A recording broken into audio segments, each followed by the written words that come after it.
Bonjour chers auditeurs de l'ODJ Média, notre expert invité, Najib Mikou, partage son avis et sa réflexion, dans un article qu'il a intitulé « Et si le coût du travail était trop cher au Maroc ?» qu'on écoutera ensemble dans ce podcast. Notre consultant démarre son argumentation de la manière suivante. Nos décideurs doivent quitter la sphère du déjà appliqué, et qui n'a rien changé de notre situation. Nous avons des espaces énormes d'opportunités, le coût de l'emploi au Maroc est trop élevé et donc ne favorise pas le recrutement, d'où la nécessité impérieuse d'opérer une dévaluation fiscale, consistant en une baisse significative des charges sociales patronales. Le licenciement coûte beaucoup trop cher au Maroc. Il est plus aisé de déclarer faillite que de se séparer d'un collaborateur, d'où la nécessité impérieuse d'insuffler une dose de flexisécurité dans le code du travail de façon à le rendre souple sans pour autant devenir une épée de Damoclès entre les mains de l'employeur ou de l'employé. Nos jeunes diplômés n'ont pas la compétence opérationnelle pour accéder aisément au marché de l'emploi, d'où la nécessité impérieuse de créer un fonds de solidarité intergénérationnelle pour financer des stages rémunérés de 2 ans en entreprise sous forme d'alternance. Ils en sortiront parfaitement opérationnels pour accéder fluidement au marché du travail. Le fonds doit être financé par l'État, l'OFPPT et l'entreprise à raison d'un tiers chacun. La rémunération du stage doit être au niveau du SMIC.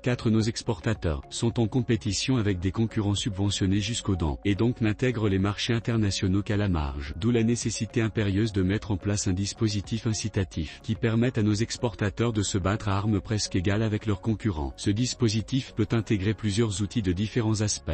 L'offre marocaine à l'export est très effritée de par la taille de nos entreprises, d'où la nécessité impérieuse d'encourager le privé à créer des SOGO-SOCHA, sociétés commerciales, qui mutualisent les achats de nos TPME pour leur permettre d'être compétitives, et qui mutualisent les ventes à l'international pour atteindre la masse critique d'accès à ces marchés, et d'être de grands exportateurs au lieu d'agir à la marge. Les sociétés s'appelleraient des SMAC, sociétés de mutualisation des approvisionnements et de la commercialisation.